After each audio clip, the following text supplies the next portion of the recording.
આજ તો આવી ગયા આપણે લગ્નમાં. હવે વારસી ગુલાબના ગોટા. આ ગોટા વાળીને તૈયાર બની જાય પછી ગોટા તૈયાર થઈ જાય ગુલાબના, પછી જુલાબ થઈ જાય ખાય એટલે.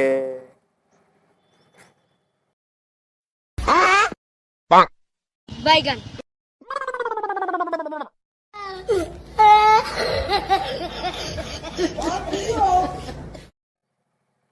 તા તો ભાવિનભાઈ કીધું આપણો સીન હરખો જ આવવો જોઈએ, કેમ કે આપણે યુટ્યુબમાં જવાનું છે અને ફેસબુકમાં ફેમસ થવું છે, એટલે આપણો સીન હરખો જ લેવો જોઈએ ભાઈ.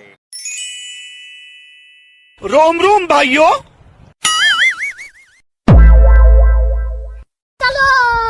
वाह क्या सीन है.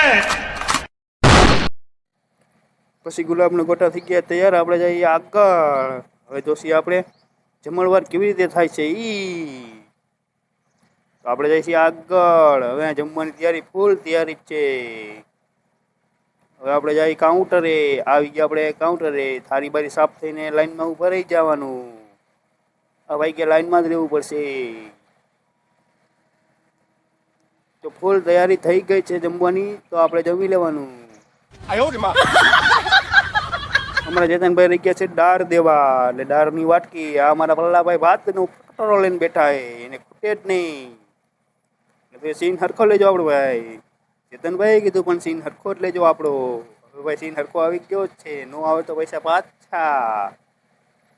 હાલો તો હવે આગળ જશી.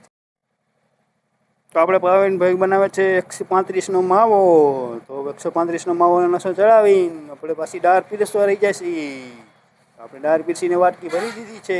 એ ભાઈને વાટકી ભરીને દાળ પી જશે. હવે આપણે જઈશું આગળ.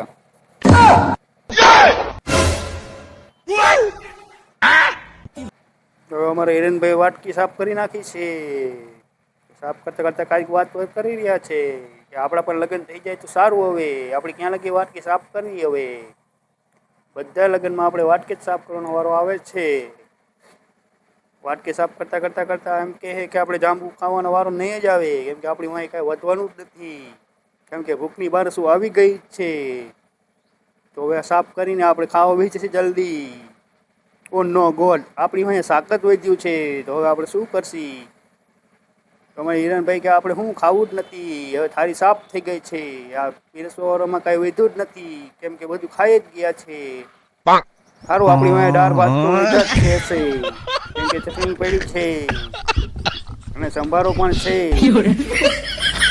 તો આપણે ખાવા બેસી જઈએ ને. આપણે છેલ્લે પૈસા છીએ આપણે સંભારો ને દાળ ભાત ને ભૂંગળા.